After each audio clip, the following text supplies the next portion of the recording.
بسم اللہ الرحمن الرحیم۔ گیلانی فورم یوٹیوب چینل میں خوش آمدید۔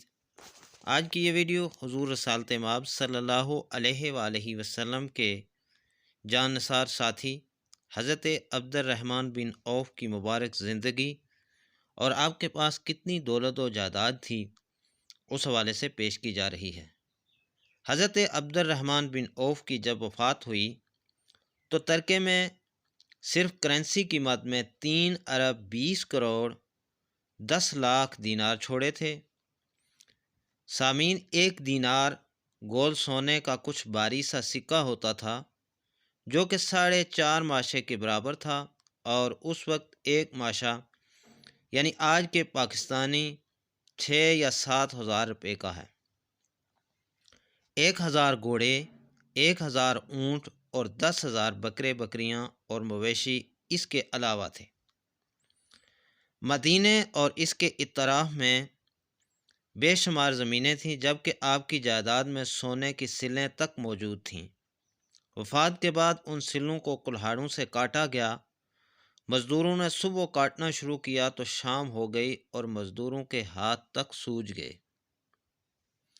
آپ کی وفات کے وقت آپ کی 4 ازواج حیات تھیں اور ہر بیوی کے حصے میں جائیداد کا 8واں حصہ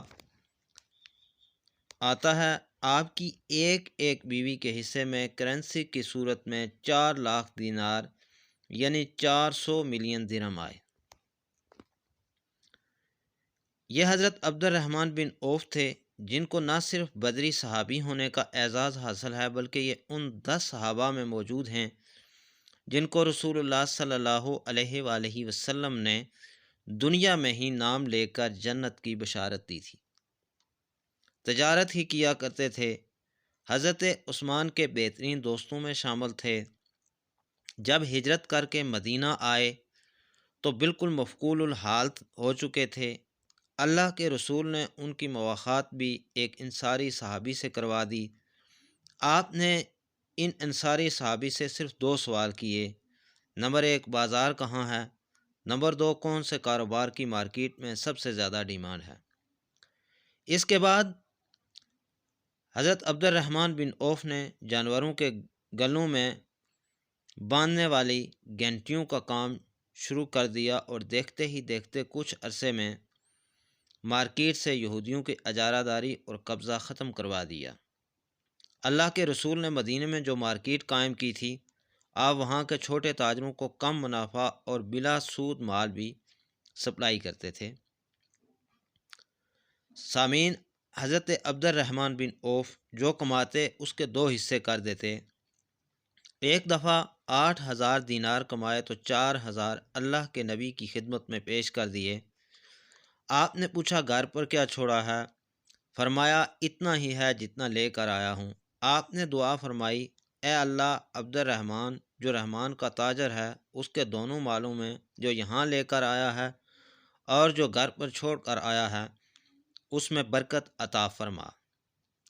عبد الرحمن فرماتے ہیں کہ اس کے بعد سے میں مٹی کو بھی ہاتھ لگاتا تھا تو وہ بھی سونا بن جاتی تھی۔ ایک دفعہ مدینے میں ریت کا طوفان آ گیا۔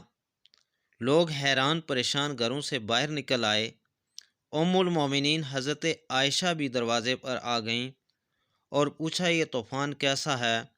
لوگوں نے بتایا کہ عبد الرحمن بن عوف کا تجارتی قافلہ آیا ہے۔ آپ نے حیرت سے دریافت کیا، بلا تجارتی قافلہ بھی ایسا ہو سکتا ہے؟ اور پھر دیکھتے ہی دیکھتے عین وسط شہر میں 700 سامان سے لدے اونٹ کھڑے تھے۔ حضرت عبد الرحمن بن عوف روتے ہو جاتے اور لوگوں میں سامان بانٹتے جاتے، حتیٰ کہ پورے 700 اونٹوں کا سامان لوگوں میں تقسیم کر دیا۔ مجموعی طور پر اسلام اور اسلامی معاشرے کا مزاج یہی ہے کہ تجارت اور کاروبار کو فروغ دیا جائے، جبکہ نوکری اور غلامی کی حوصلہ شکنی کی جائے۔ اسی لیے رسول اللہ صلی اللہ علیہ وآلہ وسلم کی حدیث کا مفہوم ہے کہ رزق کے 10 دروازے ہیں، جن میں سے 9 تجارت میں کھلتے ہیں اور باقی 1 دوسرے تمام کاموں میں شامل ہیں۔ مسلمان بے انتہا وسیع سوچ کے مالک تھے۔ یہ خود کو برانڈ بنانا اور برانڈ کرنا چاہتے جانتے تھے، مسلمانوں نے خود کو کبھی بھی مکہ، مدینہ یا عرب تک محدود نہیں کیا۔ یہ ایران، عراق اور ہندوستان سے ہوتے ہوئے جزائر غرائب الہند تک پہنچ جاتے تھے اور اپنی برانڈ ساری دنیا میں متعارف کرواتے تھے۔ ان کی برانڈ کا نام اسلام تھا، مقصد اسلام ہوتا تھا اور نتیجے میں پیسہ بھی ملتا تھا۔ یہ کپڑے میں نقص اور عیب بتا کر بیچتے تھے۔ یہ بارش کے بعد گاہک کو بتاتے تھے کہ بارش کی وجہ سے گندم گیلی ہو گئی ہے، اس لیے ہم اس کو اس کی اصل قیمت سے کم پر بیچیں گے۔ یہ معمولی فائدے پر بھی گاہک کو اچھی چیز بیچ دیتے تھے اور بیچا ہوا مال واپس بھی لے لیتے تھے اور تبدیل بھی کر لیتے تھے۔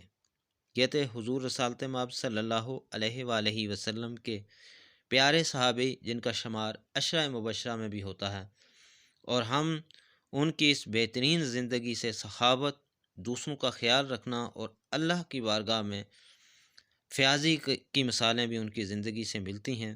اور تجارت کے حوالے سے اگر دیکھا جائے تو ہمیں صحابہ کرام کی زندگی سے یہ سب کا حاصل ہوتا ہے کہ ہمیں تجارت کرنی چاہیے، اور تجارت میں لین دین کے معاملات جو ہیں وہ ہمارے کیسے ہونے چاہیے۔ دعا ہے کہ ہمیں حضور رسالت مآب صلی اللہ علیہ وآلہ وسلم کے طریقہ کار پر اور ان کے صحابہ کرام نے جو تعلیمات حضور رسالت مآب صلی اللہ علیہ وآلہ وسلم سے حاصل کی، ان پر عمل کرنا چاہیے اور ان مثالوں کو اپنا شعار بنانا چاہیے۔ اجازت دیجیے، جلد ہی نئی ویڈیو کے ساتھ پھر آپ کی خدمت میں حاضر ہوں گے۔ اللہ حافظ۔